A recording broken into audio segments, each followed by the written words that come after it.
noite, amigos que nos acompanham através das nossas redes sociais. Agradecemos a você por estar conosco mais uma quarta-feira para refletirmos um pouco sobre a palavra de Deus. Convido você que tem Bíblia que possa abrir suas Bíblias no Evangelho de João, capítulo 20, versículo 27 e 31, e assim nos diz a palavra do Senhor, o João 20, versículo 27 a 31, e João diz assim: E logo disse a Tomé: Põe aqui o dedo e vê as minhas mãos. Chega também a mão e põe-na no meu lado. Não sejas incrédulo, mas crente. Respondeu-lhe Tomé: Senhor meu e Deus meu. Disse-lhe Jesus: Por que me viste e creste? Bem-aventurados que não viram e creram. Amém. Pai, a tua palavra foi lida. Fala a nós, através do teu servo nessa noite, para a glorificação do teu nome. Assim o que nós pedimos em nome de Jesus. Amém. João, ele descreve a finalidade dos milagres de Jesus. Nesses versículos ele mostra por que Jesus fez esses milagres, quais as finalidades deles. Vamos então meditar um pouco, refletir sobre esses milagres de Jesus, não estudando milagre por milagre, mas sim o significado deles, ou por que Jesus fez, né?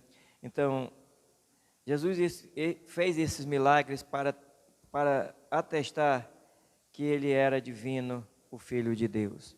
João, ele nos mostra o porquê, e o porquê de fazer esses milagres era para atestar, confirmar que ele era divino, o Filho de Deus.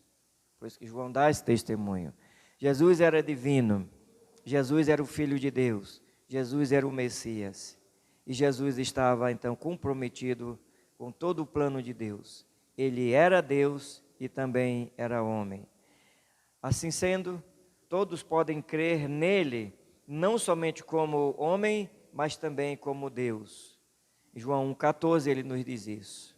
Então, você pode crer em Jesus Cristo, não só como ele sendo humano, homem, mas também como sendo Deus. Como homem ele era 100%, como Deus também 100%. Então, nós podemos crer nele, por quê? Isso é muito importante para nós. Crermos em Jesus Cristo, que ele é Deus, o Filho de Deus, e que ele também é homem. Tomé declarou firmemente sua fé na ressurreição de Cristo e, portanto, na sua divindade, o Messias, o Filho de Deus. Tomé, ele era daqueles incrédulos, ele não tinha acreditado que Jesus havia ressuscitado. Para ele teria que ver, teria que pegar, apalpar, estar olhando perante Jesus. E passado umas semanas, Jesus entra no templo e diz: Pai, seja convosco. Ele chama Tomé e diz: Tomé, põe a tua mão aqui, minhas mãos. E vê, olha aqui, Tomé, a cicatriz dos pregos, dos cravos. Põe a mão no meu lado, estava a marca onde o homem tinha furado, o soldado havia furado Jesus. Após ver tudo isso, então Tomé, ele creu em Jesus Cristo. Ele creu, a sua fé foi que Cristo era o Filho de Deus, por isso ele havia ressuscitado e que ele também era divino. Tomé creu na ressurreição de Cristo e creu que Jesus era divino, o Filho de Deus. E essa fé de Tomé, ela nos faz lembrar de algo muito importante na vida do ser humano, que é a confissão que toda pessoa pode fazer. É a confissão que toda pessoa pode fazer. Todo ser humano ele pode fazer a mesma confissão de Tomé. Então, quando Jesus subiu ao céu, permanentemente, junto do Pai, todos os que creriam, nele, sem o benefício de ver. Então, todos os que creriam o quê? Que ele era o Filho de Deus, que ele havia ressuscitado, sem vê-lo, como nós hoje não podemos enxergá-lo face a face com os nossos olhos. Então, todos os que creram, iriam crer sem o benefício de ver o Senhor Jesus ressuscitado. Tomé, ele viu, os discípulos viram Jesus ressuscitado. Mas muitos daquela época que tinham crido em Jesus, não viram Cristo ressuscitado. Hoje também nós cremos em Jesus e não temos visto Cristo ressuscitado. Jesus, ele pronunciou uma bênção especial sobre os que nele creem, sem tê-lo visto. 1 de Pedro 1, 8 e 9, o apóstolo Pedro, ele fala desta bênção especial, maravilhosa, sobre nós que cremos. Então, ele pronunciou essa bênção. Por quê? Porque bem-aventurado, feliz, abençoado é aquele que não vê e crê. Tomé, ele creu depois que ele viu. Mas Jesus diz que bem-aventurado é aquele que não crê. Porque a fé está firmada não no que se vê, mas naquilo que nós estamos aguardando, naquilo que nós esperamos, que nós cremos, na palavra de Cristo, na palavra de Deus, e crendo que Cristo ressuscitou, que Ele está vivo junto ao Pai, e está em um corpo glorioso, né?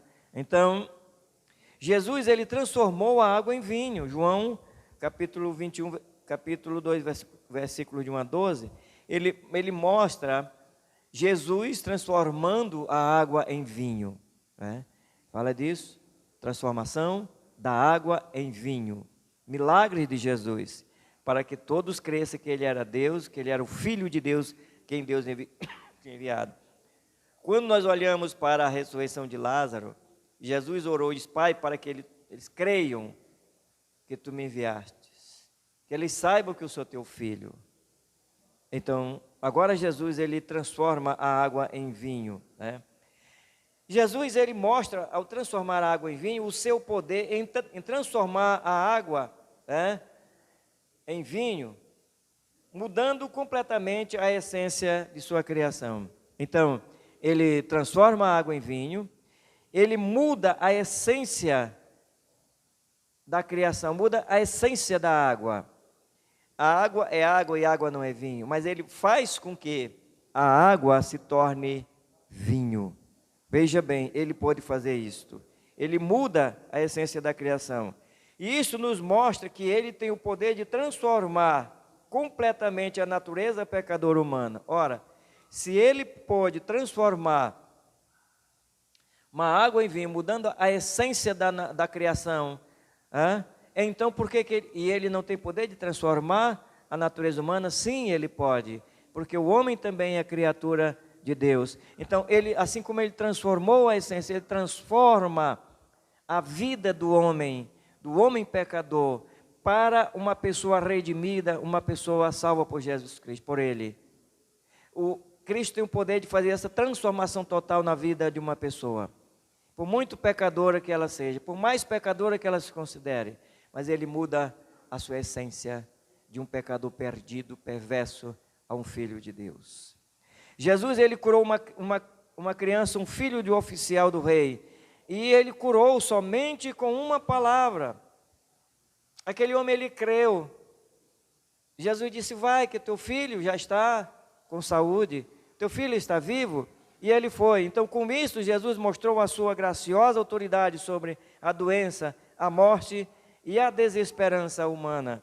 Jesus, ele é Deus, e para o qual não há impedimento para fazer o que ele quer. Não era a distância que iria impedi-lo de curar aquela criança, não era isto, mas ele tinha poder para fazer isso, o poder estava com ele. Então, ele estava mostrando que ele tem poder sobre a morte, e ele tem poder sobre a doença, e para aqueles que estão desesperados, que não têm esperança nenhuma na vida, ele também é essa esperança. Cristo é a única esperança para esse mundo hostil, para esse mundo vil. Ele tem demonstrado isso. Nesses milagres ele mostra quem ele é e o que ele pode fazer. O que o homem não pode, ele pode. Mas Jesus também curou um paralítico somente com uma palavra. Veja bem, com uma palavra ele curou. Aquele homem, ele queria ser curado por meio de um acontecimento sobrenatural e com a ajuda humana. Ele estava ali esperando ser curado.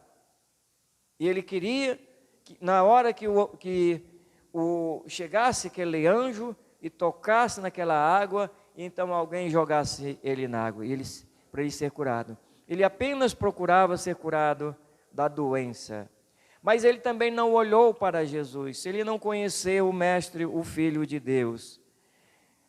Mas Jesus, ao curá-lo, ele mostrou que era Jeová, cuja graça alcança até aquele que não o conhece. A graça de Cristo atinge a todos quantos não conhecem como Senhor e Salvador de sua vida, como Filho de Deus. Aquele homem, ele fala quando Jesus pergunta dele, queres ser curado? E ele então, ele olha para Jesus Cristo, ele disse, Senhor, como eu posso, se quando o anjo mexe, ele toca na água, não tem ninguém para me colocar lá. Quando eu chego lá, já tem outro na minha frente. Bem, e Jesus disse assim, queres ser curado? E Jesus o curou. Jesus não precisou da ajuda humana. Ele não esperava ter aquele encontro com o Mestre. A sua vida pode estar assim, totalmente dessa maneira. Você pode estar achando difícil você encontrar a solução da sua vida espiritual. A vida espiritual, o pecado, é a pior enfermidade que existe na vida humana. Quantos estão procurando também ajuda humana para resolver o problema espiritual? Quantos querem resolver essa situação? A situação espiritual que só Jesus pode resolver. Mas você tem que olhar para Cristo e ter esse encontro real com Ele. Não esperar ajuda humana, porque só Ele pode fazer. Basta você olhar para Ele e dizer, Senhor, tem misericórdia de mim. Cura-me desta doença espiritual. Cura-me, Senhor, das incertezas. Perdoa o meu pecado.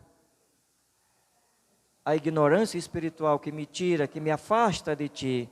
Faz-me uma nova criatura. Transforma a minha vida. E Jesus, então, Ele vai transformar a sua vida. De um pecador perdido a um homem, a uma nova criatura. A um homem nascido de novo. Para a glória e honra do nosso Deus. Os milagres de Jesus atestam que Ele pode fazer isso. Os milagres de Jesus nos dizem que Ele é o Filho de Deus. Tomé, ele creu, ele fez uma profissão de fé. Ele confiou no Senhor. E Jesus disse que abençoado é aquele que crê nele, sem ver.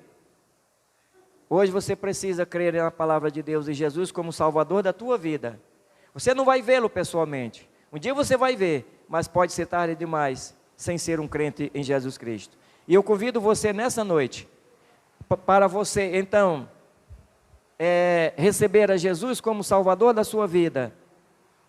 E assim você receberá o perdão dos seus pecados. Nós vamos orar e pedindo que Deus, Ele nos abençoe e abençoe você. Querido Pai, a Tua palavra, ela foi meditada nessa noite, nesses poucos minutos. Pedimos a Tua graça em favor de todos os que hão de ouvir a Tua palavra. Senhor, e aqueles que já ouviram e os que, Senhor, abrirão seus ouvidos com a ajuda do Espírito Santo, que o Senhor possa fazê-los entender, de maneira que aplique sua vida, os que não são salvos sejam salvos, os que já são, sejam edificados, e os que estão enfraquecidos na fé, olhem para Ti com confiança, Pai, e aqueles que estão distantes de Ti, que outrora Te serviam, voltem para Te servir e adorar o Senhor Espírito em verdade. Salva a nossa nação brasileira. Em nome de Jesus nós te pedimos. Amém.